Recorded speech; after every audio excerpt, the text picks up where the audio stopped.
Olá, irmãos e irmãs, graça e paz a todos.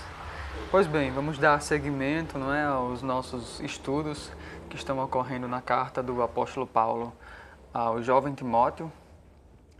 Estamos estudando a primeira carta que foi endereçada a Timóteo. 1 Timóteo, capítulo 3, do 8 ao 13 é o que vamos expor hoje, é o texto sobre o qual iremos nos debruçar hoje. Então vamos fazer a leitura desse trecho e logo após fazer uma oração. Então esse texto diz assim: 1 Timóteo, capítulo 3, do 8 ao 13. Os diáconos, da mesma forma, devem ser respeitáveis, de uma só palavra, não dados a muito vinho, nem dominados pela ganância. Devem permanecer no mistério da fé com consciência pura. Devem também, primeiramente, passar por experiência. Depois, se considerados irrepreensíveis, exerçam o diaconato.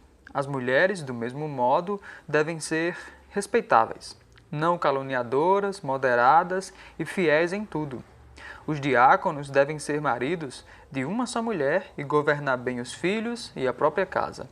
Pois os que servirem bem como diáconos irão adquirir lugar de honra e muita confiança na fé que há em Cristo Jesus. Oremos, irmãos e irmãs. Deus, nosso Pai, nosso Criador e sustentador da nossa existência, queremos Te agradecer por podermos ler a Tua Palavra, por livremente podermos fazer isso. Te rogamos agora, humildemente, que o Teu Espírito esteja nos iluminando a nossa mente, nos dando compreensão e entendimento da Tua Palavra, bem como nos levando a aplicar ela de maneira correta ao nosso dia a dia, à nossa vida diária. Então é assim que nós Te oramos, em nome de Jesus Cristo nós fazemos isso. Amém. Então vamos para a nossa exposição, né? Mas antes eu gostaria de explicar como vai se dar o nosso estudo hoje. Primeiro nós faremos uma recapitulação do que nós vimos até agora. Depois dessa recapitulação, nós iremos para a exposição do texto, verso a verso. Faremos uma conclusão e uma oração para finalizar o nosso estudo, a nossa exposição de hoje na carta de 1 Timóteo. Pois bem, então vamos para a nossa recapitulação, não é isso? Então, já estamos no capítulo 3, né, de 1 Timóteo, e poderíamos resumir o capítulo 1 de 1 Timóteo como um capítulo que diz respeito à sã doutrina, a importância da sã doutrina para a igreja local e na igreja local. Ou seja, se uma igreja quer se manter, de fato, uma igreja saudável, então, obrigatoriamente, ela deve manter, deve prezar, deve cuidar e zelar pela sã doutrina, ou seja, pela uma doutrina sem erros, pelo ensino sem erro, um ensino saudável, nutritivo. O que quer dizer isso? Quer dizer que o ensino da igreja, a pregação da igreja, deve ser uma pregação e um ensino bíblico, fundamentado na Escritura. Então, creio que esse é um resumo do que trata o primeiro capítulo, da importância da sã doutrina. O segundo capítulo, né, nos mostra uma situação da igreja quando ela está reunida, né, junta para adoração ao Senhor. Em especial, o capítulo 2, né, trata da direção ou da organização do culto público cristão, né?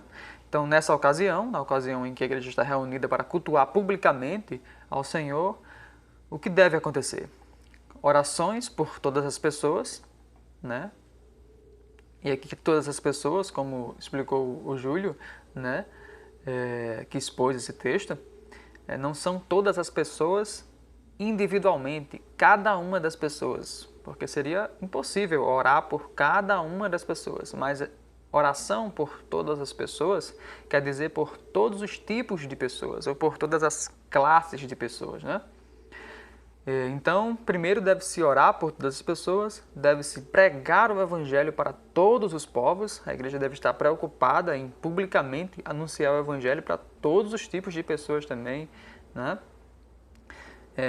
Em terceiro, os homens devem orar em santidade, em amor e paz. As mulheres devem se adornar ou se embelezarem, né, com modéstia, com decência e com boas obras. Um quinto ponto que pode ser observado no capítulo 2 é que os homens devem exercer o ofício, né, do ministério pastoral ordenado. E um sexto e último ponto que vimos no capítulo 2 de 1 Timóteo é que as mulheres devem aprender essa doutrina e que a salvação jamais lhes deve ser negada, né? Então, nesse contexto de culto público, essas são atividades, são práticas que devem acontecer. Então, partindo para o capítulo 3, nós estamos vendo que esse capítulo diz respeito à qualificação, né, necessária para a função e para o serviço pastoral e diaconal, né? E isso é de importância crucial para a igreja local, né? Porque a saúde da igreja, como diz John Stott, comentando esse capítulo 3, ele diz que a saúde da igreja depende grandemente da qualidade, da fidelidade e do ensino de seus ministros ordenados. Então, é preciso se tomar muito cuidado quando se escolhe ministros, né? Porque do ensino deles, daquilo que vai sair da boca deles, vai sair do exemplo deles, né? Pode influenciar de maneira significativa a igreja, né? Tanto negativamente quanto positivamente. Então, por isso, eles devem atender a uma série de qualificações, né? Então, já vimos com o pastor Caio as qualificações para o ministério pastoral e hoje nós vamos ver as qualificações para o ministério diaconal. Pois bem, então, após essa recapitulação, vamos à exposição do texto. Então, o texto começa no capítulo 3, no versículo 8, dizendo: os diáconos. O que são diáconos? Quais são as suas qualificações, ou quais as qualificações necessárias para que alguém exerça o ministério diaconal?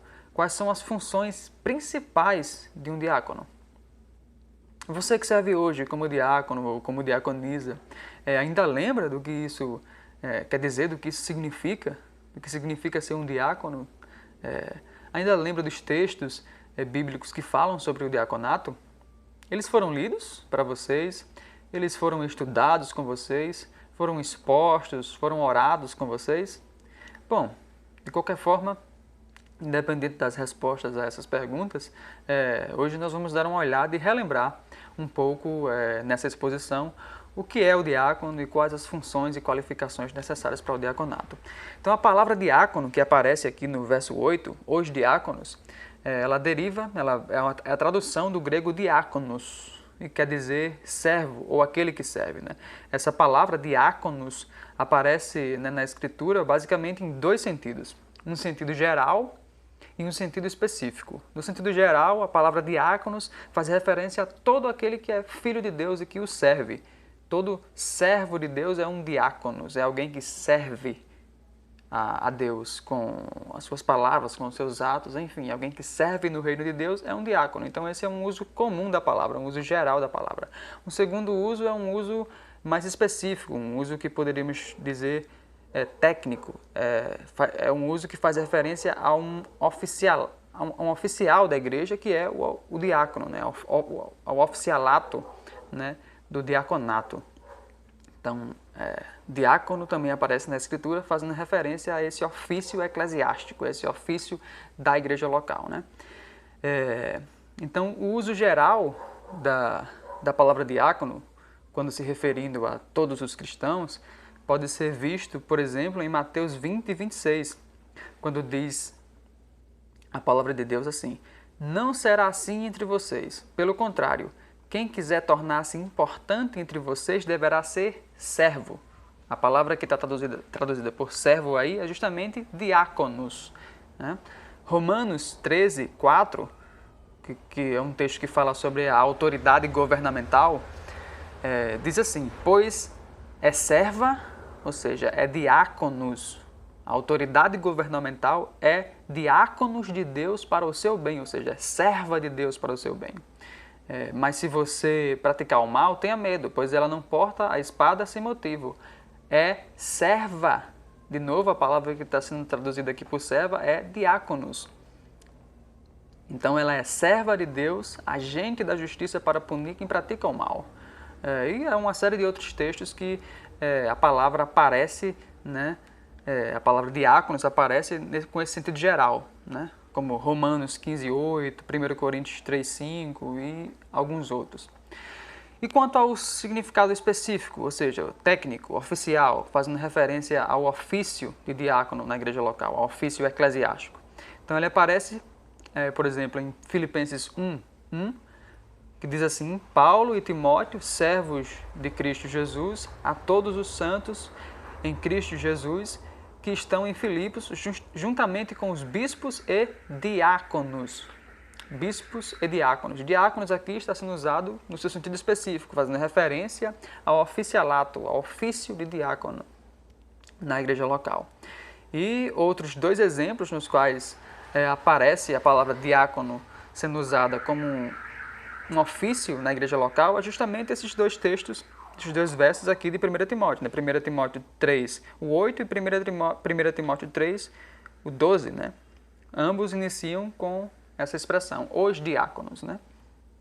Então, essas são as duas formas de se definir, ou são as duas maneiras, são os dois usos da palavra diáconos no grego que aparece na Escritura, um uso geral e um uso específico. Quanto a esse uso específico, né, o texto de Atos, capítulo 6, do 1 ao 7, nos mostra um pouco de como foram escolhidos os diáconos na igreja primitiva, né, nas primeiras igrejas que começaram a surgir após a ascensão, a subida do nosso Senhor aos céus, e as funções que eles deveriam exercer, né? Então vamos dar uma lida nesse texto de Atos, capítulo 6, do 1 ao 7. Diz assim: Naqueles dias, ou seja, nos primeiros dias da igreja, após a descida do Espírito Santo, crescendo o número de discípulos, ou seja, de seguidores de Jesus, os judeus de fala grega, entre eles, queixaram-se dos judeus de fala hebraica. Por que eles se queixaram? Porque suas viúvas estavam sendo esquecidas na distribuição diária de alimento. Por isso, ou seja, porque houve essa queixa de que algumas viúvas estavam sendo esquecidas na hora da distribuição diária de alimento, por isso os 12 reuniram todos os discípulos, os seguidores de Jesus, e disseram: não é certo que negligenciemos, ou seja, que deixemos de lado o ministério da palavra de Deus, ou seja, o anúncio da palavra de Deus, o anúncio do Evangelho, a fim de servir as mesas. Servir as mesas aqui está sendo usado com esse sentido de servir, de cuidar das necessidades básicas dos irmãos e das irmãs, especificamente aqui das viúvas. Então eles fizeram uma proposta, né? Irmãos, escolham entre vocês 7 homens de bom testemunho, cheios do Espírito e de sabedoria. Passaremos a eles essa tarefa, e nos dedicaremos à oração e ao ministério da palavra. Então aqui se estabelece, né? se escolhe, né, 7 homens, né, cheios do Espírito Santo, né, de bom testemunho e de sabedoria, para ajudar os apóstolos, né, na tarefa de cuidar dos necessitados. Então os apóstolos, né, ficariam responsáveis pela pregação do ensino e pela oração, e os diáconos por organizar e por distribuir, né, o alimento, né, e cuidar das necessidades básicas dos irmãos e das irmãs, né, na igreja primitiva. Tal proposta agradou a todos. Então escolheram Estevão, um homem cheio de fé e do Espírito Santo, além de Filipe, Prócopo, Nicanor, Timon, Pármenas e Nicolau, um convertido ao judaísmo, proveniente de Antioquia.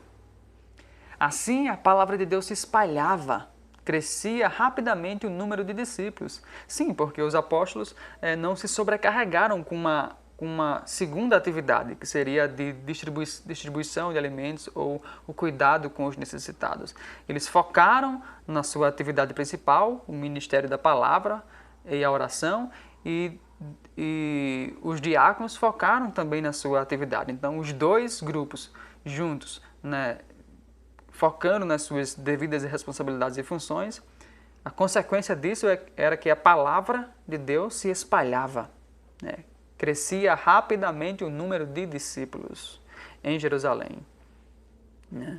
Então, esse texto, né, um texto belíssimo, nos mostra ou nos expõe a principal função diaconal, né, que é servir às mesas, ou seja, cuidar dos pobres e necessitados e providenciar o suprimento das necessidades básicas urgentes, né, dos irmãos e das irmãs. Né? John Stott diz que eles tinham funções ligadas à administração, incluindo a distribuição de fundos, alimentos e roupas aos necessitados. Né? Então, eles serviam aos irmãos e às irmãs, os primeiros cristãos, né, em suas necessidades básicas. Isso incluía alimento, né, vestimenta, a bebida, a água. Né. Os irmãos e irmãs, obviamente, precisam ser assistidos, né? Mas por quê? Isso não deve ser negligenciado também. Assim como o ministério da palavra e a oração não deve ser negligenciado, o cuidado para com os irmãos e as irmãs também não. Porque, obviamente, eles são filhos de Deus. Eles são membros de um mesmo corpo. Eles participam da mesma graça generosa dada por Deus. Né? E eles são seres humanos, ou seja, eles carregam a imagem de Deus. Então, por isso, os irmãos e as irmãs precisam ser assistidos. Né? De modo geral e ampliado, para além da igreja local, deve-se também cuidar do próximo, né?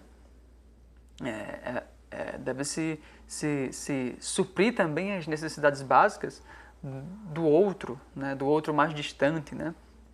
É o serviço da igreja em amor ao próximo, né? Como uma resposta de fé ao que Deus fez em nosso favor por meio de Cristo. Então, essa também pode ser uma tarefa dos diáconos, é uma função dos diáconos. Então, é isso que são essas, ou melhor, é essa a função principal, essencial do ministério diaconal, né? Servir as mesas, servir uns aos outros, né? Ajudar os irmãos e as irmãs em suas necessidades básicas. Então, seguindo no texto, os diáconos, da mesma forma, ou seja, semelhantemente, do mesmo modo que os pastores, né, no início desse capítulo, necessitam estar em harmonia com algumas qualificações, precisam atender a algumas qualificações, da mesma forma, os diáconos também. Assim como se requer qualificações para o exercício do ministério pastoral, assim também, do mesmo modo, para o exercício do ministério diaconal. É necessário atender uma série de qualificações. Não é qualquer um que pode servir como diácono na igreja local. É necessário que ele esteja de acordo, em harmonia com as qualificações que o apóstolo Paulo vai apresentar agora. O ofício de diácono é um ofício honroso e não deve ser envergonhado ou manchado por homens e mulheres que não atendem essas qualificações que são necessárias. E quais seriam essas qualificações? Bom, a primeira aparece aí no verso 8. Na verdade, no verso 8 aparecem uma série de qualificações. Né? A primeira é que eles devem ser respeitáveis. Né? Os irmãos e as irmãs da igreja devem olhar para eles, para os diáconos ou para aqueles que são candidatos ao diaconato e verem por seus frutos, por suas práticas, por seus hábitos, suas palavras, falas, discursos e caráter que eles são dignos de respeito, são respeitáveis, né? Ao ponto de serem confiáveis para que os irmãos e as irmãs possam expor as suas necessidades. Né? Os diáconos estarão entrando na casa dos irmãos e das irmãs para conhecer, né, as necessidades básicas e eles precisam ser pessoas respeitáveis para serem aceitos, né, para serem pessoas para as quais os irmãos e as irmãs se sentem seguros em abrir a vida, as necessidades. Né? Então, eles precisam ser respeitáveis. Né? Também precisam ser pessoas de uma só palavra, seguindo no verso 8, né? é o que o verso diz. De uma só palavra, ou seja, verdadeiros e não mentirosos, né? Não hipócritas, não duas palavras, não falsos, não enrolões, não pecaminosamente incoerentes, não fofoqueiros. Imagine, os diáconos irão entrar na casa de irmãos e irmãs. Se eles forem fofoqueiros, um grande problema estará estabelecido, né? Porque o que ele ouviu lá, ele vai contar assim que sair, né, para alguma outra pessoa. Então eles não devem ser fofoqueiros, devem ser de uma só palavra, devem ser confiáveis quanto à sua palavra, devem ser homens e mulheres de palavra, né? E se eles forem verdadeiramente respeitáveis, sem dúvida serão também de uma só palavra. Uma outra qualificação necessária, ainda no verso 8, é que eles não devem ser apegados a muito vinho, ou não dados a muito vinho, ou seja, não viciados. O uso da bebida alcoólica deve ser um uso controlado, não um uso descontrolado, né? Devem ter domínio próprio, moderação e maturidade no uso de bebidas alcoólicas, né? E por quê? Bom, porque o uso exagerado de bebida alcoólica altera os sentidos. Então, geralmente, essa alteração dos sentidos leva a pessoa a comportamentos irresponsáveis, imorais e, por vezes, violentos. Então, é algo que deve ser completamente evitado, não só pelos diáconos, pelos candidatos ao diaconato, como por qualquer cristão. Qualquer pessoa, né, deve evitar a embriaguez, né? Porque também a embriaguez, o uso descontrolado de bebida alcoólica funciona como uma fuga da realidade. A pessoa quer fugir das situações difíceis, quer fugir do enfrentamento, da dor, do sofrimento que a vida nos proporciona e então encontra no álcool um meio de fugir, né, de fugir dessa realidade. Há uma série de textos, eu vou citar aqui apenas 3 deles, para além desse, que nos orienta a respeito de não nos embriagarmos, né, com vinho, de não fazermos um uso descontrolado. Veja, Efésios 5:18 diz: não se embriaguem com vinho, que leva à libertinagem, mas deixem-se encher pelo Espírito. Provérbios 23:20 diz: não ande com os que se encharcam de vinho, nem com os que se empanturram de carne. 1 Coríntios 11:20 e 21 diz: quando vocês se reúnem, não é para comer a ceia do Senhor, porque cada um come a sua própria ceia sem esperar pelos outros. Assim, enquanto um fica com fome, o outro se embriaga. Então, não é que a Escritura proíba categoricamente o uso de bebida alcoólica, mas ela proíbe o descontrole, a falta de domínio próprio, a embriaguez, né, no uso de bebidas alcoólicas, né? O que ela proíbe enfaticamente é de fato a embriaguez, né? Então, seguindo no texto, no verso 8, o apóstolo Paulo nos apresenta mais uma qualificação necessária para o ministério diaconal, né? Que o candidato ou que o diácono não deve ser dominado pela ganância, ou seja, não deve ser dominado pelo desejo de enriquecer, de guardar riquezas aqui nessa terra, onde a traça e a ferrugem consomem. Eles não devem ser dominados pelo desejo de lucrar, né, a qualquer custo, né, passando por cima dos outros, cometendo corrupção, enfim.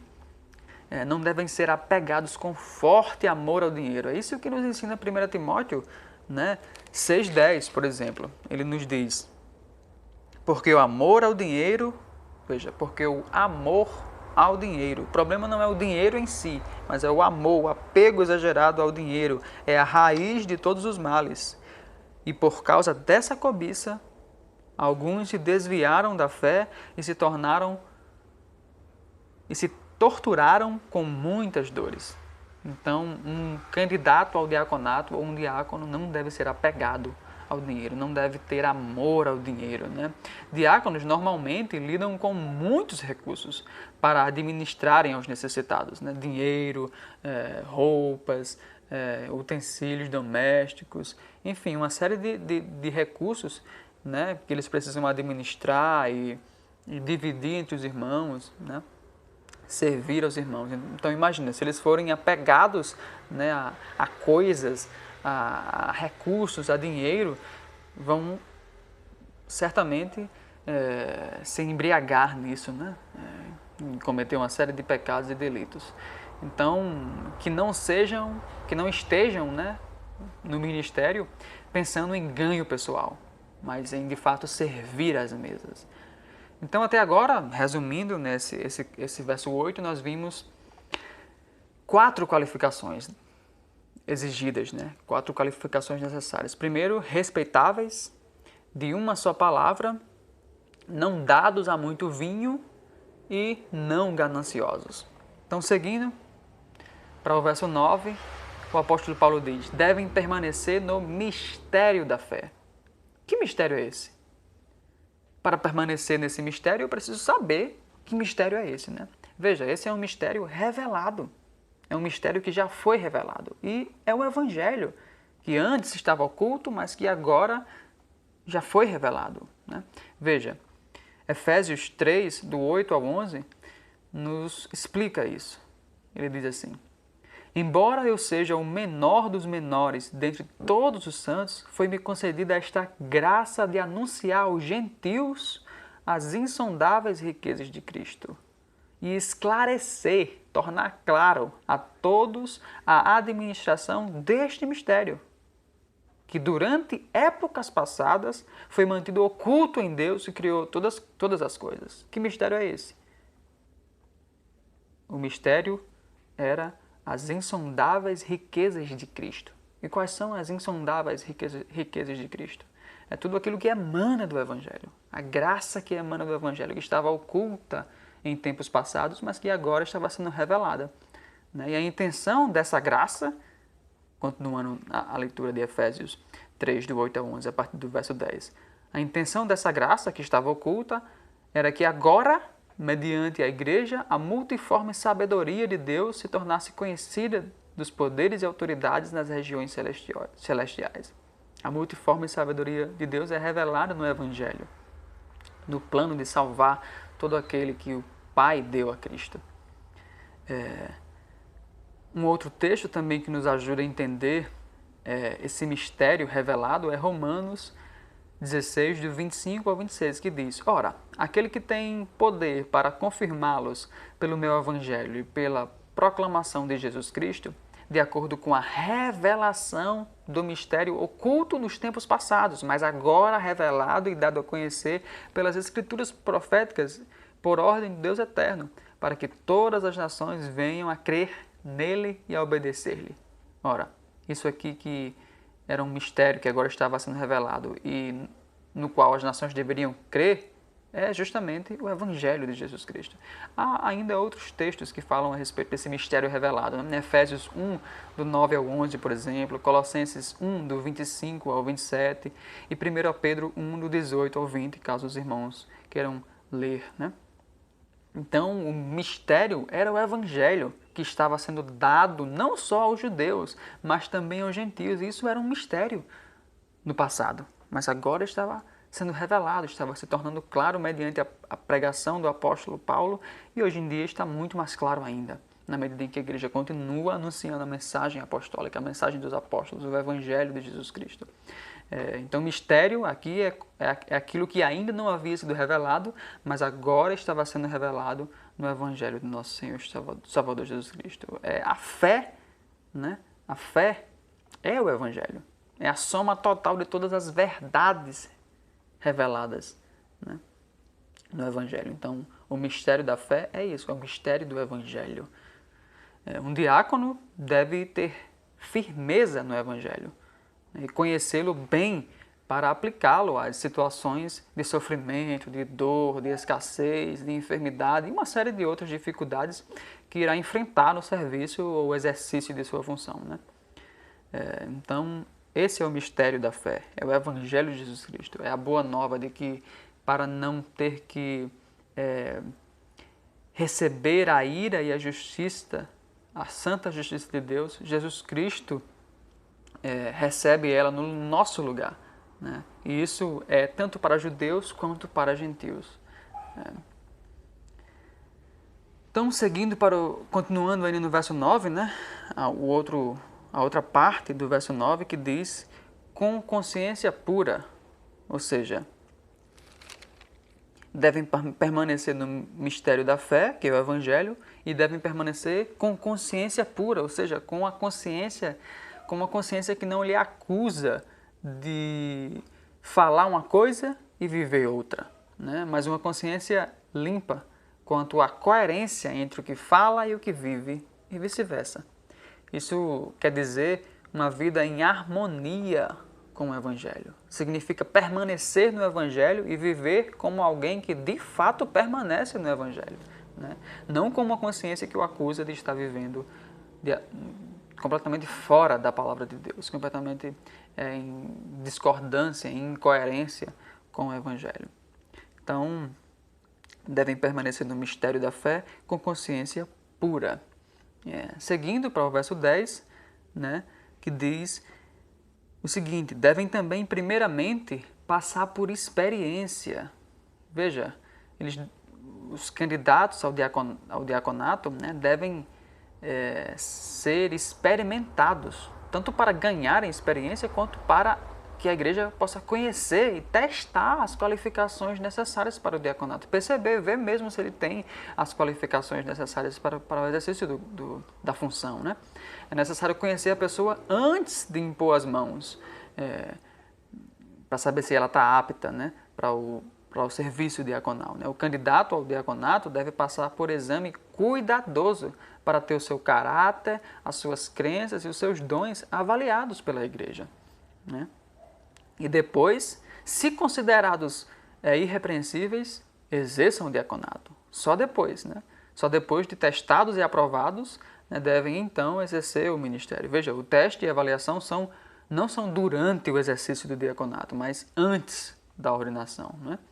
E se considerados irrepreensíveis, ou seja, precisam ser irrepreensíveis, não haver nada contra eles. Isso não quer dizer que eles devam ser perfeitos, mas que isso quer dizer que eles devem atender às qualificações necessárias, né? Então, se forem assim considerados, né, irrepreensíveis, que exerçam o diaconato, né? Veja, a escolha não pode ser precipitada. O que esse verso está dizendo é isso. A escolha não deve ser leviana, né, de qualquer jeito, né? A pessoa deve ser experimentada, deve ser avaliada, né, pela igreja para saber se ela, né, corresponde a essas qualificações necessárias, né? Então, até agora nós vimos que é necessário que os diáconos sejam respeitáveis, de uma só palavra, né, não dados a muito vinho, não gananciosos, devem estar firmados no Evangelho, com a consciência pura e serem experimentados. Então, após fazer elencar essas qualificações, o apóstolo Paulo agora, no verso 11, se refere às mulheres, né? Veja, no verso 11 ele diz: as mulheres do mesmo modo, né? E aqui surgiu uma dúvida. De que mulheres o apóstolo Paulo está falando? Porque ele não diz isso, ele só fala as mulheres. E por que surge essa dúvida, né? Porque o Novo Testamento foi escrito originalmente em grego, né? E a palavra que está aqui traduzida, né, por mulheres, no grego, ela também significa esposas. Então surge a pergunta: o texto se refere a mulheres que eram diaconisas ou a mulheres que eram esposas dos diáconos, né? Porque ele só diz as mulheres, ele não diz as mulheres esposas dos diáconos ou as mulheres diaconisas. Então surge essa dúvida, porque no grego e na tradução aqui para o nosso português, né, não aparece, né, essa distinção, né, essa identificação de que mulheres ele está falando, né? Então não há certeza absoluta a respeito de a que ele está se referindo, se são as diaconisas ou se são as esposas dos diáconos.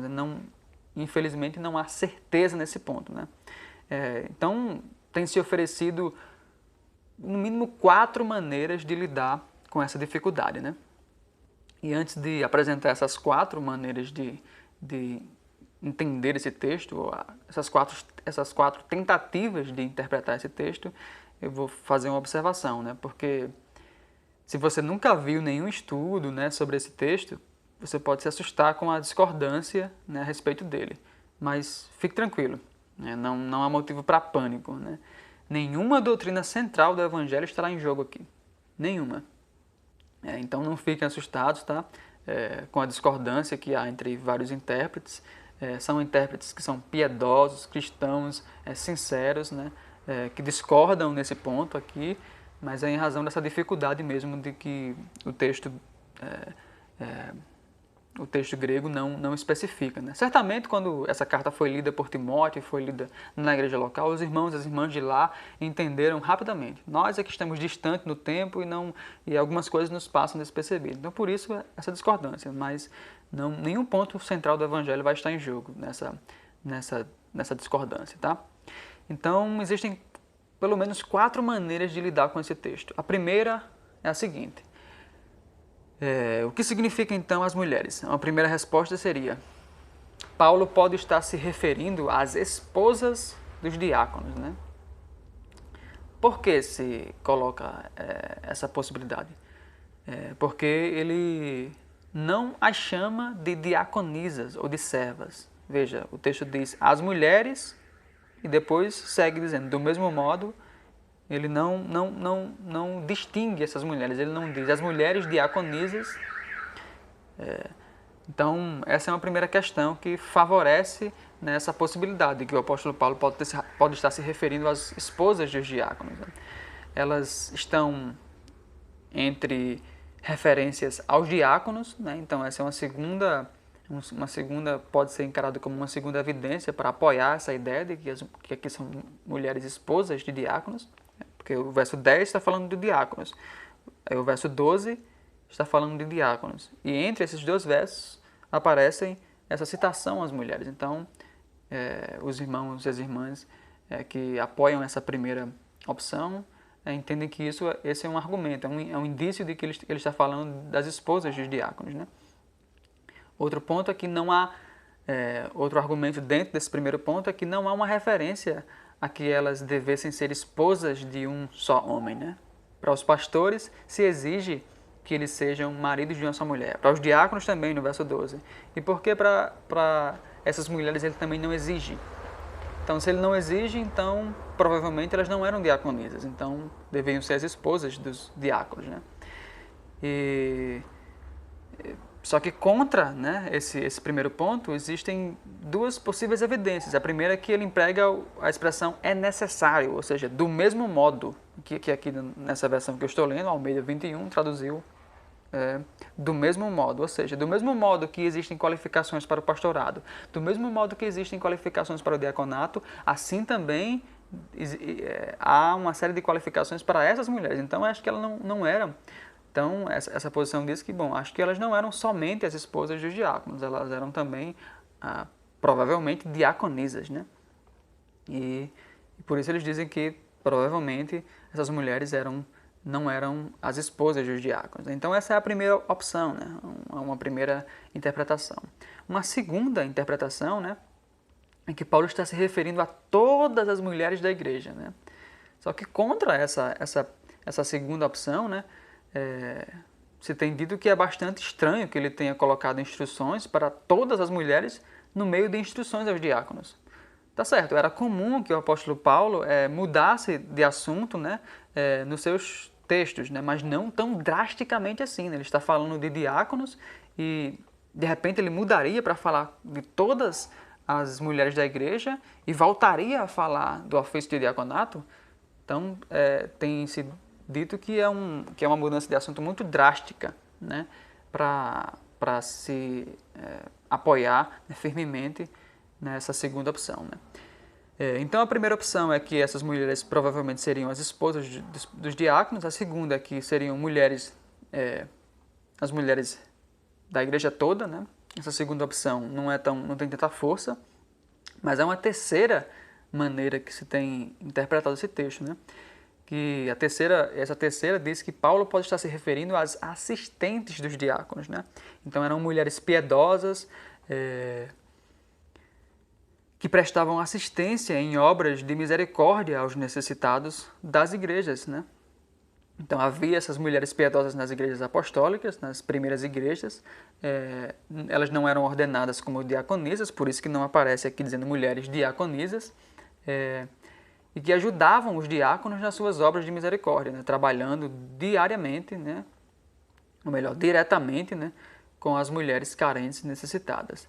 É por isso que o apóstolo não emprega o termo diaconisas, né? Porque elas, na verdade, não eram diaconisas, eram assistentes dos diáconos. Então, essa é a terceira opção. Então, a primeira é que elas eram esposas dos diáconos, a segunda é que essas mulheres eram uma referência a todas as mulheres da igreja, e a terceira é que elas, na verdade, nem eram esposas de diáconos, nem todas as mulheres da igreja, eram assistentes dos diáconos. Mas há uma quarta, né, maneira que se tem interpretado esse verso, né? É que Paulo emprega, essa quarta maneira é que Paulo se referia às diaconisas de fato, né? Por isso que ele emprega a expressão é necessário, ou do mesmo modo, né?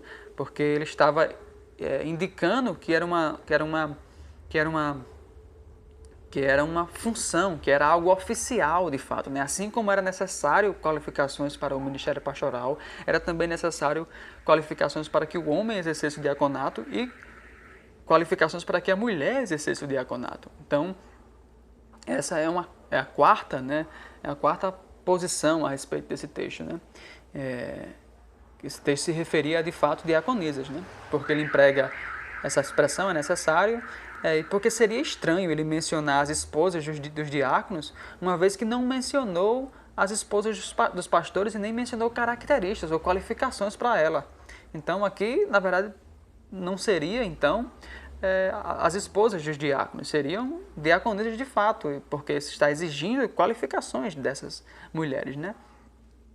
Uma outra argumento para sustentar esse quarto ponto é que no grego não há o pronome suas, indicando que essas mulheres seriam as mulheres dos diáconos, ou seja, as mulheres, ou suas mulheres, suas de quem? Dos diáconos, não há. No grego, o que há é apenas a palavra que é traduzida por mulheres, do português, né? No entanto, né,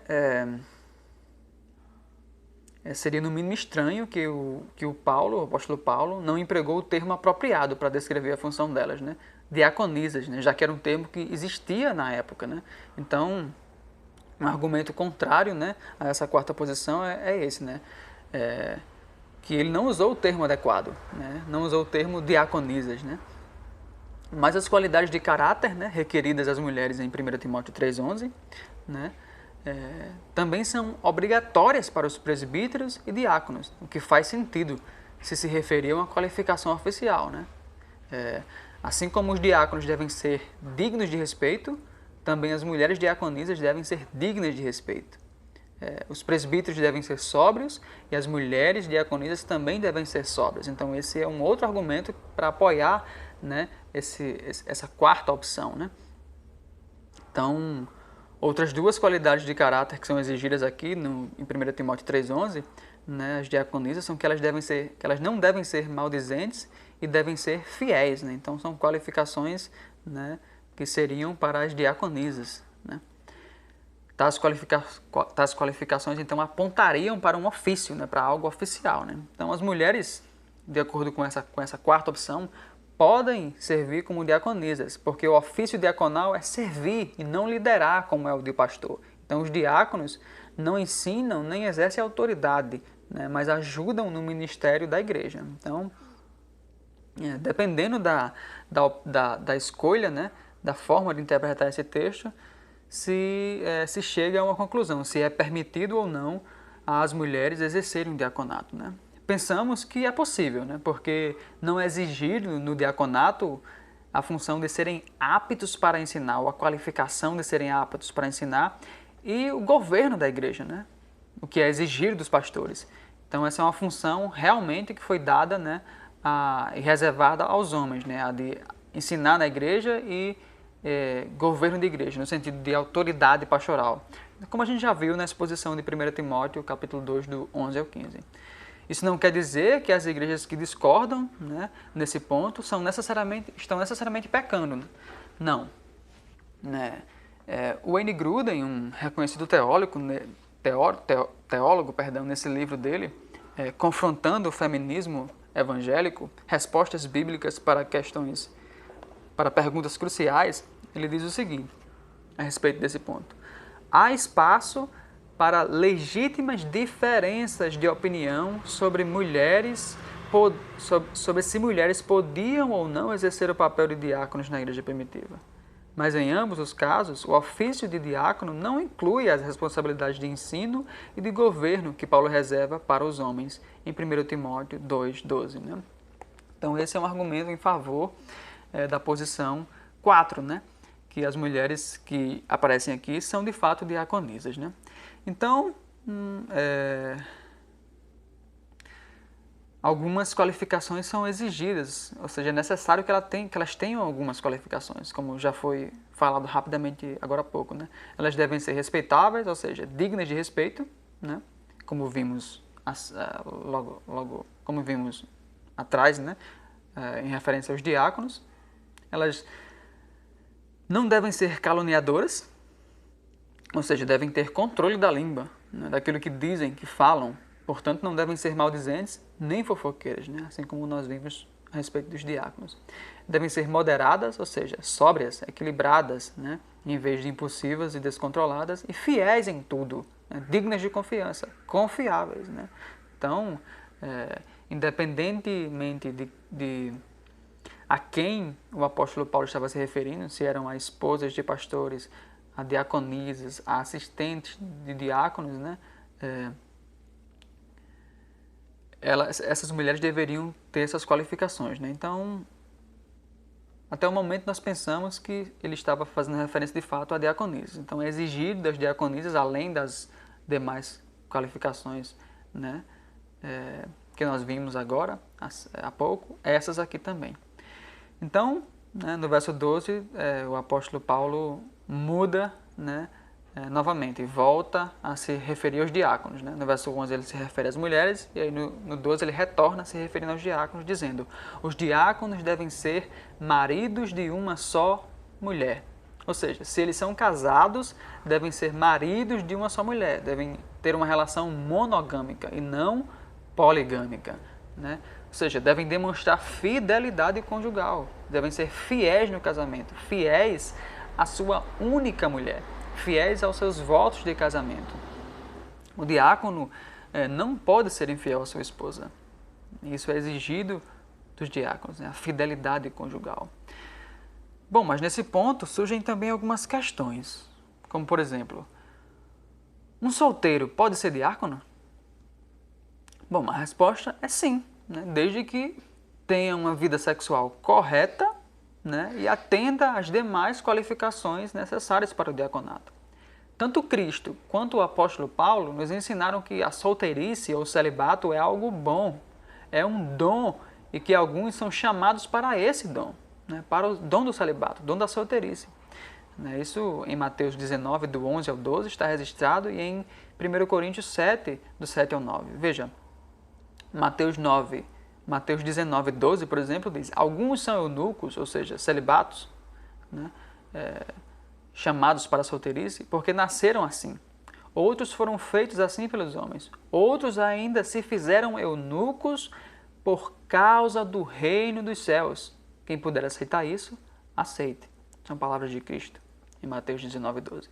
John Stott, comentando esse verso, diz assim: é notório que o próprio Jesus, antes de enumerar as 3 categorias de pessoas solteiras, que nós acabamos de ler, em Mateus 19, 12, disse que nem todo mundo podia aceitar o que ele estava prestes a dizer, mas só aqueles a quem foi dado, ou seja, um dom de Deus. A solteirice é um dom de Deus. Se solteirice é um dom, o casamento, entretanto, também o é. Então, Jesus apoia a solteirice enquanto um dom, assim como o casamento também é um dom. Paulo também, em 1 Coríntios 7, do 7 ao 9, ele diz: gostaria que todos os homens fossem como eu, ou seja, solteiros. O apóstolo Paulo era solteiro, né? Era celibato. Mas cada um tem o seu próprio dom da parte de Deus. Um de um modo, outro de outro. Então, cada um tem o seu próprio dom. Se é o dom da solteirice, pois bem, que viva assim. Se é o dom do casamento, pois bem, então que viva no casamento. Se é da solteirice, que tenha uma vida sexual correta. Se é no casamento, que também apresente uma vida sexual correta. Né? continuando a leitura de 1 Coríntios 7, do 7 ao 9, no verso 8 ele diz: digo, porém, aos solteiros e às viúvas, é bom que permaneçam como eu, ou seja, é bom que permaneçam solteiros. Mas, se não conseguem controlar-se, devem casar-se, pois é melhor casar-se do que ficar ardendo de desejo. John Stott, comentando esse verso, esse trecho, né, que nós acabamos de ler, diz: se o casamento é bom, solteirice também o é. Há um exemplo desse equilíbrio nas Escrituras. Apesar de Gênesis 2 indicar que é bom se casar, Gênesis 2,18 diz que não é bom que o homem viva só. Mas apesar de Gênesis dizer isso, 1 Coríntios 7,1 diz que é bom para o homem não se casar. Ou seja, tanto o casamento quanto a solteirice são bons, não há nenhuma contradição na Escritura. A Escritura está afirmando que as duas coisas são boas, né? E que as duas coisas são dons da parte de Deus, né? Então, sim, um solteiro pode ser diácono, pode também ser pastor, né? Desde que ele atenda às qualificações necessárias e que ele tenha uma vida sexual, né, correta, santa, pura, né, na presença de Deus. Mas há ainda uma outra questão que surge: um viúvo pode ser diácono? A resposta é sim, né? Desde que também tenha uma vida sexual correta, santa, pura e atenda às demais qualificações, né, necessárias para a função diaconal, né?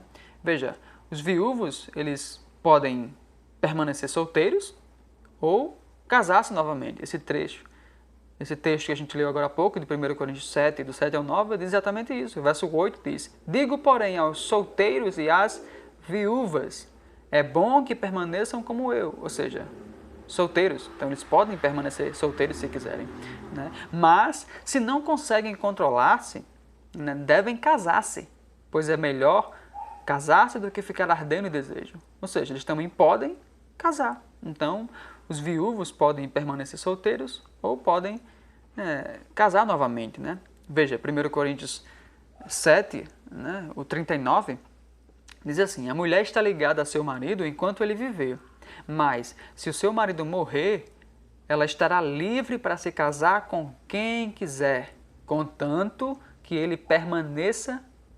pertença ao Senhor. Então, é permitido ao viúvo ou à viúva, né, casar novamente, desde que a pessoa com quem irá se casar seja alguém que pertença ao Senhor, seja um cristão verdadeiro, alguém que esteja firmado no Evangelho do nosso Senhor e Salvador, Jesus Cristo. Romanos 7, 2 ao 3 também, né, também fala a respeito disso, né? Então, sim, um viúvo também pode, né, ser um diácono, né, na igreja do Senhor. Surge uma outra questão, né? Então, um solteiro pode ser diácono, um viúvo pode ser diácono, né? E um divorciado pode ser diácono? Bom, essa questão é mais complicada, ela é mais delicada, então ela deve ser vista com amor, com muito cuidado, com muita humildade, né? Não é uma questão fácil. O divórcio é sempre uma questão difícil, né? Que envolve muita tristeza, que envolve as emoções das pessoas envolvidas, então é um assunto que deve ser visto com muito cuidado, né? Então, a Bíblia entende que o divórcio não é ordenado, né? Não é uma ordem, não é um mandamento na Escritura. Não existe a ordem ou o mandamento para se divorciar. Muito pelo contrário, o divórcio é condenado, né, como pecado, né? Em Mateus 19, do 3 ao 9, o próprio Cristo, né, assim o diz, né? Casamento é algo indissolúvel, é vitalício, né? É uma união mística, na qual o que Deus uniu, o homem não separe, né? São palavras de Cristo em 19:7 que reverberam na Gênesis 2:24, né? Então é uma união que não deve ser separada de maneira alguma, é uma união indissolúvel, né? Então o casamento é essa instituição divina, né? Já o divórcio não. O divórcio é uma permissão divina. O divórcio é apenas tolerado e penosamente, tristemente, dolorosamente concedido pelo Senhor. Em apenas 2 ocasiões. Sempre por causa da dureza do coração, ou seja, do orgulho altivo e arrogante dos seres humanos. E quais seriam essas 2 ocasiões em que o o divórcio é tolerado, é permitido, é concedido. Primeiro é no caso de adultério ou de algum pecado sexual gravíssimo. Isso está registrado em Mateus 5:32. O segundo caso é quando um cônjuge crente, né, for abandonado por um descrente, pelo cônjuge descrente, né? Isso está em 1 Coríntios 7:15. Então essas são as duas únicas possibilidades nas quais o divórcio, né, é permitido, é concedido com muita tristeza, com muita dor, né? Porque a primeira opção deve ser sempre a reconciliação. É isso que prega o Evangelho. O Evangelho é a mensagem de reconciliação de Deus com os homens. Então, essa é a primeira opção. É sempre a reconciliação, por mais doloroso e difícil que seja. Nunca o divórcio, porque ele não é uma ordem, né, ou um mandamento divino, mas uma permissão em razão do nosso orgulho, né? Então, diante dessas duas possibilidades de divórcio, né, mencionadas agora, né, alguns acham que é possível um novo casamento, né? Ora, se o divórcio foi por uma dessas duas razões, então é possível haver um novo casamento, sobretudo ou unicamente para a pessoa que não foi culpada, né, do pecado sexual, ou para a pessoa que foi abandonada, aquela que não foi culpada pelo divórcio, a pessoa inocente, digamos assim, no divórcio. Então, alguns acham que é possível um novo casamento, né? Outros não. Outros acham que após o divórcio não é possível um novo casamento, porque todo novo casamento após o divórcio seria seria pecaminoso, né?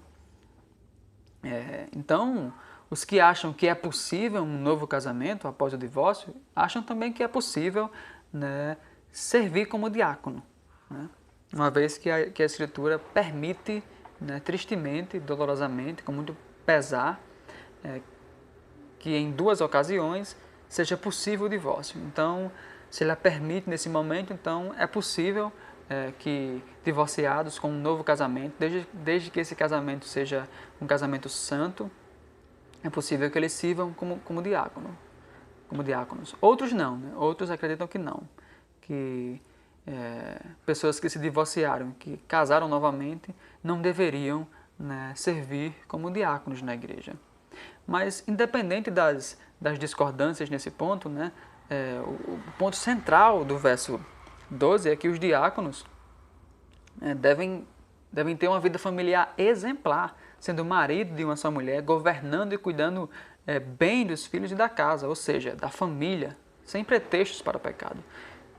Então pensamos que, nesse ponto, né, nessa pergunta, se os divorciados podem ser diáconos, pensamos que deve ser analisado caso a caso, porque é uma questão delicada, difícil. Então, por exemplo, cristãos que se divorciaram várias vezes, né, algo está errado, algo está complicado. Um cristão que se divorcia 3, 4 vezes, então penso que nesse caso, né, acho que não seja adequado, né, se exercer o ministério diaconal, né, em razão de que um cristão que se divorcia tantas vezes assim, há um problema muito sério. Ele está demonstrando que não consegue governar bem a sua casa, cuidar bem dos seus filhos, da sua esposa.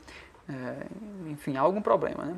Agora, se a pessoa se divorciou várias vezes antes de se converter, né, e após se converter demonstra arrependimento sincero, com frutos dignos e que permanece fiel à esposa com a qual está vinculado agora, né, aliançado agora, então penso que há sim uma possibilidade de se servir como um diácono na igreja, né? Agora, se um cristão que se divorciou, né, e que vive na imoralidade sexual deseja ser diácono, então aí eu penso que não, né? Nesse caso, penso que não seria adequado, porque ele está, além de ele ter se divorciado, não ter se arrependido, ele ainda está vivendo, né, pecaminosamente com outras pessoas, enfim. Então, de fato, não atenderia, né, a essa qualificação de apresentar uma vida familiar exemplar. Então, essa terceira pergunta, né, como os irmãos puderam perceber, é uma pergunta delicada que tem que ser analisada caso a caso, né? Mas o ponto é, no verso 12, continuando, né, que o diácono deve ser marido de uma só mulher e governar bem os filhos e a própria casa, ou seja, cuidar corretamente dos filhos, né? De acordo com princípios e padrão, de acordo com os princípios e com o padrão da Escritura. É assim que ele deve cuidar dos seus filhos, da esposa, né? Administrar bem a casa, tratando corretamente do governo da casa, não impondo questões mediante abuso de autoridade, né, de poder, cuidando bem das finanças do lar, enfim. Porque ele irá cuidar dos filhos de Deus. O diácono irá cuidar dos filhos de Deus, irá administrar uma série de recursos em favor dos necessitados. Então ele precisa, né, fazer isso bem no seu lar, né, para que tenha bom exemplo para dar. Né? Então, finalizando, o apóstolo Paulo diz no verso 13: pois os que servirem bem como diáconos irão adquirir lugar de honra, ou seja, uma posição de honra diante de Deus e da igreja. Veja, o diaconato não é um trampolim, né? Não é uma escada, né? que eu apenas uso para se chegar a uma outra posição, né? Mas é uma função específica, diferente, né, da função pastoral, por exemplo, que tem as suas próprias especificidades, as suas particularidades, as suas características próprias. Deve ser exercido por ele mesmo, né, e não como um objeto, como uma escada que se usa para se chegar a uma outra posição, seja lá qual for essa posição. Não, o diaconato deve ser exercido por ele mesmo. Né? Então, os que exercem bem, né, os que servem bem como diáconos, irão adquirir lugar de honra, né, diante de Deus e da igreja. Né? E muita confiança na fé que há em Cristo Jesus, é o que o verso 13 diz no seu final. Né?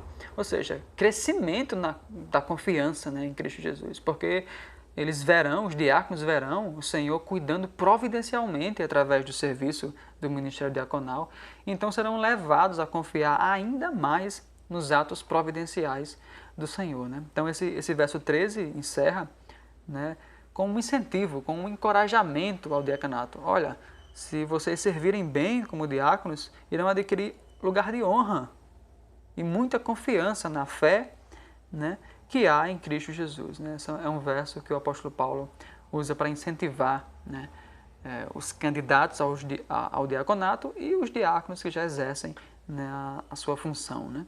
Então, que glória, né? Que glória é servir ao Senhor nesse ofício, né, do diaconato. Então, concluindo, né, gostaria de concluir respondendo duas perguntas, né, que geralmente se faz a respeito do ministério diaconal. Uma é se ele pode ser de tempo integral. Sim, né? Ele pode vir a ser de tempo integral. Se a igreja tiver condições de honrar os diáconos financeiramente e tiver necessidade de ter diáconos em tempo integral em razão das demandas, digamos assim, dos irmãos e das irmãs, em razão das necessidades serem grandes e precisar de diáconos de tempo integral, né, não há nenhum problema na igreja ter diáconos de tempo integral, né, desde que haja essa necessidade de fato. Né. Uma outra questão é se o ministério diaconal é um ministério eterno, né, ou é um ministério vitalício. Né. Não, né? Todo ministério, né, tem o seu fim, né, finda. Né. Então não é um ministério eterno, né, vitalício.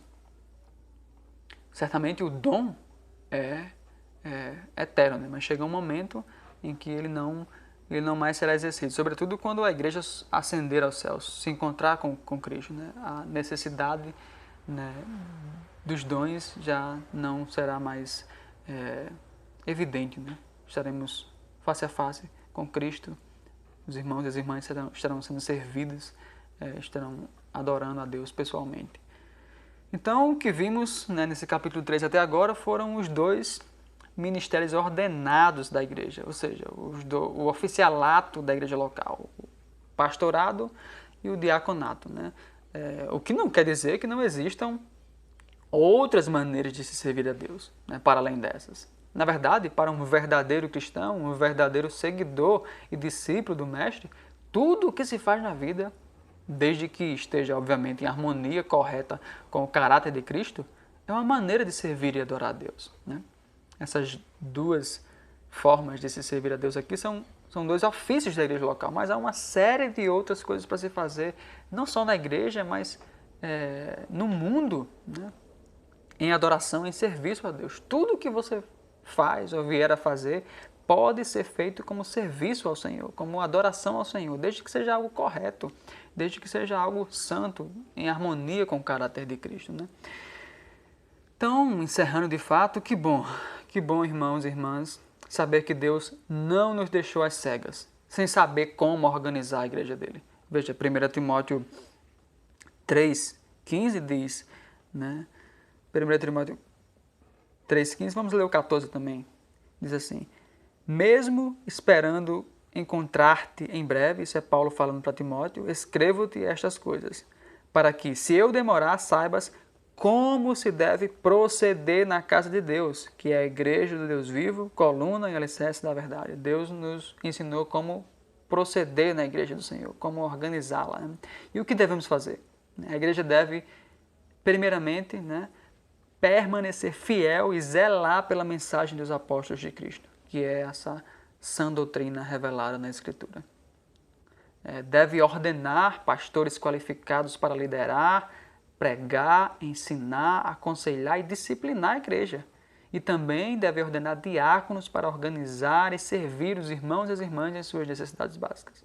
Isso nós vimos no capítulo 1 e agora no capítulo 3, né? Deve combater falsos ensinos e falsos mestres, como vimos no capítulo 1. E deve cultuar ao rei publicamente, expressando sua adoração ao único Deus vivo e verdadeiro, como vimos no capítulo 2. Então Deus não nos deixou à cega. Ele nos ensinou como cuidar da igreja, como organizar a igreja. Então, irmãos, concluímos assim. Vamos fazer uma oração encerrando. Deus, nosso Pai, obrigado, Senhor, porque o Senhor não nos deixou às cegas. O Senhor nos revelou a Tua palavra, a Tua vontade para a igreja na Tua palavra. Então, que ela seja aplicada aos nossos corações e que nós a pratiquemos. E é isso que nós te oramos, contando com a Tua poderosa mão, com a Tua soberana mão, para cuidar de nós dia após dia. É isso que nós te oramos, em nome de Jesus Cristo. Amém.